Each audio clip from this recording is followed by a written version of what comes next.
سر آپ کے لیے ایک پارسل آیا ہے۔ پاشا کے آدمی نے ڈرتے ہوئے اپنے کھڑوس بوس کو کہا جو فیکٹری میں آگ لگنے کی وجہ سے سب آدمیوں پر قہر بن کر برسا تھا۔ کھولو اسے۔ پاشا نے پارسل کی طرف اشارہ کرتے سرد لہجے میں کہا۔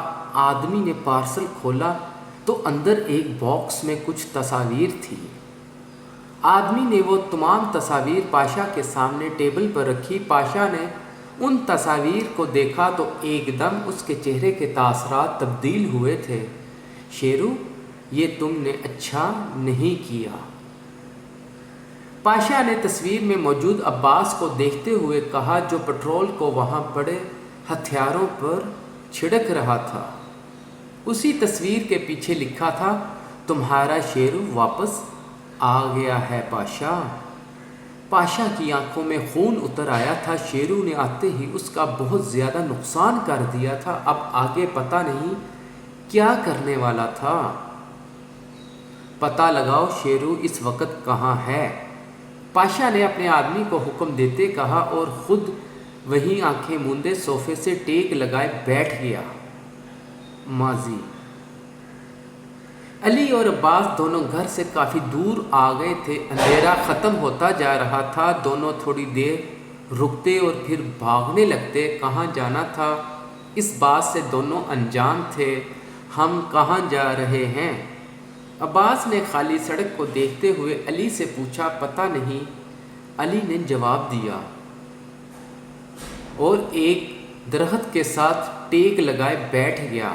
دونوں کی ٹانگیں اب درد کرنے لگی تھی۔ عباس بھی علی کے ساتھ جا کر بیٹھ گیا۔ ابھی ان کو بیٹھے کچھ دیر ہی ہوئی تھی کہ ان کے پاس سے کچھ کالے رنگ کی مرسڈیز گزری۔ علی بہت غور سے ان گاڑیوں کو دیکھ رہا تھا۔ گاڑی روکو۔ گاڑی میں بیٹھے آدمی نے اپنے گلاسز اتارتے ڈرائیور کو حکم دیا۔ گاڑی کچھ فاصلے پر جا کر رک گئی۔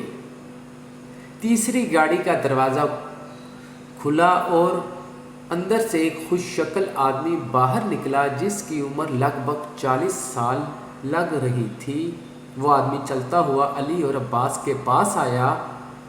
اس نے کالے رنگ کا 3 پیس سوٹ پہنا ہوا تھا۔ بچوں، کیا تم لوگ اپنے گھر کا راستہ بھول گئے ہو؟ اس آدمی نے دونوں کے پاس گھٹنے کے بل بیٹھے پوچھا۔ نہیں، ہم تو اپنے گھر سے بھاگ کر آئے ہیں۔ علی نے ابو کا قتل کر دیا، اس لیے ہم وہاں سے بھاگ آئے۔ عباس نے اچھے بچوں کی طرح ساری بات اس آدمی کو بتا دی جو پہلے تو تھوڑا حیران ہوا، پھر مسکرا کر اور علی کا دل کیا کہ عباس کا سر پھاڑ دے۔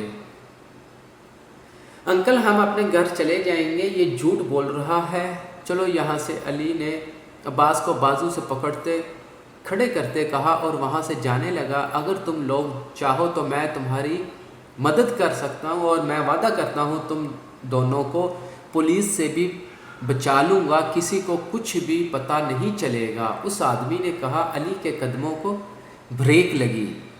آپ کون ہیں؟ علی نے اس آدمی کو دیکھتے ہوئے پوچھا۔ چلو میرے ساتھ سب پتہ چل جائے گا، اس آدمی نے کہا اور دونوں پھر اس کے ساتھ چلے گئے۔ اس آدمی کا نام دانیال تھا جو دنیا کے سامنے تو ایک کامیاب بزنس مین تھا، لیکن اس کے تعلقات مختلف ملکوں کے ڈون سے تھے۔ ڈرگس، لڑکیاں اور ہتھیاروں کو سپلائی کرنا دانیال کا کام تھا۔ اس نے علی اور عباس کو پڑھایا لکھایا اور اپنے بزنس کے بارے میں بھی ان کو وقت کے ساتھ ساتھ بتاتا رہا۔ دانیال اور علی نے عباس کا نام شیرو رکھا تھا۔ عباس کو یہ نام بہت پسند آتا۔ دانیال پیار سے عباس کو شیرو کہتا تھا چونکہ عباس کو کتے پالنے کا بہت شوق تھا۔ تو دانیال نے ایک جرمن شیفرڈ عباس کو گفٹ کیا۔ یہ کتا خاص دانیال نے عباس کے لیے منگوایا تھا۔ عباس کو دانیال کا یہ گفٹ بہت پسند آیا جس کا نام اس نے بولٹ رکھا۔ جرمن شیفرڈ کسی بھی انسان کے ساتھ اتنی جلدی ایڈجسٹ نہیں ہو جاتے، اسے بھی ٹائم لگا تھا، لیکن وقت کے ساتھ ساتھ بولٹ عباس کا لاڈلا بن گیا تھا۔ دانیال کے رکھے ہوئے سارے پالتو کتوں پر بولٹ اکیلا بھاری تھا۔ علی کو جانور کچھ خاص پسند نہیں تھے، اس لیے وہ ان سب چیزوں سے دور رہتا تھا۔ دانیال نے علی اور عباس کو اپنا بیٹا بنا لیا تھا۔ دونوں دانیال کے کام میں بہت مدد کرتے تھے۔ وقت کے ساتھ دانیال نے اپنا سارا کاروبار عباس کے حوالے کرنے کا فیصلہ کیا، کیونکہ وہ کچھ سالوں میں ہی جان گیا تھا کہ عباس اور علی دونوں ایک دوسرے سے مختلف ہیں، اور دانیال کے کام کو زیادہ اچھے سے عباس ہی سنبھال سکتا تھا۔ لیکن یہ بات جب علی کو پتہ چلی تو اسے دانیال پر بہت غصہ آیا، لیکن خاموش رہا۔ عباس کام کے سلسلے میں ملک سے باہر گیا تو اس کو خبر ملی کہ دانیال کا ایکسیڈنٹ ہو گیا ہے، اور ایکسیڈنٹ اتنا شدید تھا کہ گاڑی کو آگ لگ گئی اور دانیال کی لاش بھی جل گئی اور اسی وقت دفنا دیا گیا۔ عباس کے لیے یہ خبر کسی دھماکے سے کم نہیں تھی۔ وہ اسی دن گھر واپس آ گیا اور دانیال کی قبر پر کافی وقت تک خاموشی سے بیٹھا رہا۔ علی نے عباس کو بہت حوصلہ دیا۔ دونوں نے پھر دانیال کے کام کو سنبھال لیا تھا۔ علی نے اپنا نام پاشا رکھا اور علی نام کو اپنی زندگی سے ہمیشہ کے لیے نکال دیا۔ دانیال کے جانے کے بعد پاشا نے لوگوں کے دلوں میں اپنی دہشت پیدا کی اور بہت سے ایسے کام کرنے لگا جو اسے نہیں کرنے چاہیے تھے۔ عباس ابھی اس بات سے لا علم تھا۔ حال رانی، مجھے تم سے ضروری بات کرنی ہے، چلو میرے ساتھ۔ مصطفیٰ نے کچن میں چائے بناتی رانی کو کہا، جس نے حیرانگی سے مصطفیٰ کی طرف دیکھا، کیونکہ نکاح کے بعد اس نے رانی سے بات کرنا چھوڑ دی تھی، بلکہ دیکھتا بھی نہیں تھا، ایسا رانی کو لگتا تھا۔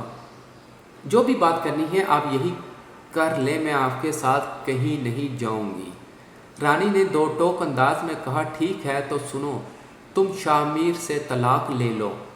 مصطفیٰ نے سنجیدگی سے کہا۔ رانی نے مصطفیٰ کی طرف حیرانگی سے دیکھا، شادی کیا آپ کے لیے بچوں کا کھیل ہے؟ رانی نے سنجیدگی سے مصطفیٰ کو دیکھتے ہوئے پوچھا، جب تم شاہ میر کے ساتھ خوش نہیں ہو اور وہ بھی زرتشا سے نکاح کر چکا ہے تو اب اس کے نام کے ساتھ جڑے رہنے کا کیا مطلب ہے؟ مصطفیٰ نے سینے پر ہاتھ باندھتے پوچھا، آپ کو کس نے کہا کہ میں خوش نہیں ہوں؟ میں بہت خوش ہوں اور بہتر ہوگا آپ میرے معاملے سے دور رہیں۔ رانی نے سرد لہجے میں کہا اور مصطفیٰ کے پاس سے گزر کر باہر جانے لگی، جب اچانک مصطفیٰ نے اس کی کلائی پکڑی اور اپنے سامنے کھڑا کیا۔ کیا تم شاہ میر سے محبت کرتی ہو؟ مصطفیٰ نے تھوڑا رانی کے چہرے کی طرف جھکتے ہوئے اس کی خوفزدہ آنکھوں میں دیکھتے ہوئے پوچھا، شاہ میر میرا شوہر ہے اور اس سے میں محبت کرتی ہوں اور ہمیشہ کرتی رہوں گی۔ کم از کم انہوں نے مجھے ابھی تک اس حویلی میں رکھا تو ہے اور میں بہت خوش ہوں۔ رانی نے اپنا ہاتھ چھڑواتے ہوئے کہا اور وہاں سے چلی گئی۔ مصطفیٰ نے گہرا سانس لیا۔ آج اسے رانی ایک الگ ہی رانی لگی تھی، جسے اب کسی کی پرواہ نہیں تھی اور اسے بے حس بنانے میں زیادہ ہاتھ حویلی والوں کا ہی تھا۔ مصطفیٰ بھی کچن سے باہر چلا گیا۔ وہ جانتا تھا جو غلطی وہ کر چکا ہے اس کی اتنی جلدی اسے معافی نہیں ملے گی۔ مریم اپنے کمرے میں داخل ہوئی تو ابھی بھی اس کی ٹانگیں کانپ رہی تھی۔ اس نے شکر ادا کیا کہ اس کی ماں کمرے میں موجود نہیں، ورنہ مریم کو دیکھ کر ضرور پریشان ہوتی۔ وہ انسان پاگل ہے، میں اب کبھی اس کے سامنے نہیں جاؤں گی، مریم نے منہ میں بڑبڑاتے ہوئے کہا۔ اسے اب فاض سے خوف محسوس ہونے لگا تھا۔ مریم وہیں چارپائی پر آنکھیں موندے لیٹ گئی۔ اس نے اپنے لیے ایک فیصلہ کیا جس سے اس نے اپنی ماں کو آگاہ کرنا تھا، اور وہ فیصلہ اس کی زندگی بدلنے والا تھا۔ زری اب کافی بہتر تھی۔ آج موسم بھی خوشگوار تھا، باہر بادل گرج رہے تھے، رانی مجھے لگتا ہے بارش ہونے والی ہے۔ زری نے کھڑکی سے باہر موسم کو دیکھتے ہوئے خوشی سے کہا۔ رانی نے چونک کر زری کی طرف دیکھا اور ہلکا سا مسکرا گئی۔ وہ جانتی تھی زری بارش کی دیوانی ہے۔ زری میڈم، ابھی تجھے بخار ہے اور بارش میں جانے کا خیال اپنے دماغ سے نکال دے۔ رانی نے صاف اسے منع کرتے ہوئے کہا۔ رانی تو جانتی ہے مجھے نہیں روک سکتی، اس لیے بارش نہ ہونے کی دعا کر۔ اگر بارش ہوئی تو میں ضرور جاؤں گی۔ زری نے مسکراتے ہوئے کہا۔ آج کافی دنوں بعد زری مسکرائی تھی۔ رانی بھی اسے مسکراتا دیکھ خاموش ہو گئی۔ میں سونے لگی ہوں، اگر کسی چیز کی ضرورت ہو تو مجھے جگا دینا، رانی نے زری کو کہا اور بیڈ کی دوسری سائڈ آ کر لیٹ گئی اور مصطفیٰ کی باتوں کو یاد کرنے لگی۔ وہ خود بھی نہیں جانتی تھی اس میں اتنی ہمت کہاں سے آ گئی جو اس نے مصطفیٰ کو جواب دیا، لیکن یہ بھی سچ تھا اب اسے کسی چیز کی خواہش نہیں رہی تھی۔ یہی سب کچھ سوچتے اس کی آنکھ لگ گئی۔ زری کھڑکی کے پاس جا کر کھڑی ہو گئی۔ ٹھنڈی ٹھنڈی ہوا اس کے چہرے پر پڑتی سکون دے رہی تھی۔ اس نے حویلی کی چھت پر جانے کا سوچا، اپنا دوپٹہ بیڈ سے اٹھایا اور کمرے کی لائٹ بند کر کے کمرے سے باہر نکل آئی۔ حویلی کی چھت سے پورا گاؤں نظر آتا تھا۔ زری نے گہرا سانس لیا اور آنکھیں بند کیے وہیں کھڑی ہلکی ہلکی ٹھنڈ کو محسوس کرنے لگی۔ چاند کی روشنی اس پر پڑ رہی تھی۔ چھت کے کونے میں ایک ہیولا سا کھڑا تھا جسے زری دیکھ نہیں پائی تھی، جو پہلے سے یہاں موجود تھا۔ دوپہر کافی وقت سے چھت پر تھا۔ اس نے زری کو آتے دیکھا اور غور سے اس کی ایک ایک حرکت کو دیکھنے لگا۔ اسے زری بہت معصوم لگی تھی۔ بے شک جو اس کے ساتھ ہوا وہ غلط تھا۔ زری نے آنکھیں کھولی اور چاروں اور اپنی نظر دوڑائی۔ اسے چھت کے ایک کونے سے کسی کا عکس نظر آیا۔ زری نے غور سے دیکھا تو وہاں کوئی کھڑا تھا۔ زری ایک دم گھبرا سی گئی۔ اس سے پہلے وہ نیچے جانے کا سوچتی، بارش شروع ہو گئی اور بارش اس کی کمزوری تھی۔ بارش کو دیکھتے ہی زری کے چہرہ کھل اٹھا، جو مقابل نے بھی محسوس کیا تھا۔ بارش تیز ہو گئی تھی۔ زری سب کچھ بھولے بارش کو انجوائے کرنے لگی۔ اس کے کپڑے بھیگ کر جسم کے ساتھ چپک گئے تھے۔ دوپہر جو زری کو دیکھ رہا تھا، اس نے اپنی نظروں کا رخ تبدیل کر لیا، لیکن اس کی نظر بار بار بھٹک کر زری کی طرف جا رہی تھی۔ دوپہر زری کے پاس آیا اور اسے بازو سے پکڑ کر اس کا رخ خود کی طرف کیا۔ زری نے مقابل کو دیکھا جس کا چہرہ اندھیرے کی وجہ سے نظر نہیں آ رہا تھا۔ زری کو ایک دم مقابل سے خوف محسوس ہوا۔ ابھی تو وہ اس دن کا خوف بھی اس کا کم نہیں ہوا تھا۔ کون ہو تم؟ زری نے اپنی گھبراہٹ پر قابو پاتے کپکپاتے لہجے میں پوچھا۔ دوپہر کے چہرے پر مسکراہٹ آ گئی تھی۔ اس نے زری کا بازو چھوڑا اور اسے کمر سے پکڑ کر خود کے قریب کیا۔ زری دوپہر کے اس قدر قریب آنے پر بوکھلا گئی۔ وقت آنے پر بتا دوں گا ڈارلنگ، اتنی بھی کیا جلدی ہے؟ دوپہر نے زری کے کان کے پاس سرگوشی کرتے کہا، جس سے اس کے ہونٹ زری کے کان سے ٹچ ہوئے تھے۔ زری نے اپنے دونوں ہاتھوں کو دوپہر کے سینے پر رکھا اور اسے دور کرنے کی کوشش کرنے لگی، لیکن ناکام رہی۔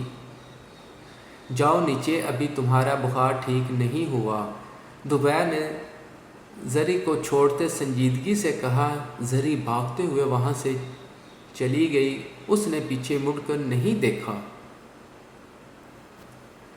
جلد ہی کچھ کرنا پڑے گا، دوپہر نے گہرا سانس لیتے کہا اور خود بھی وہاں سے نیچے چلا گیا۔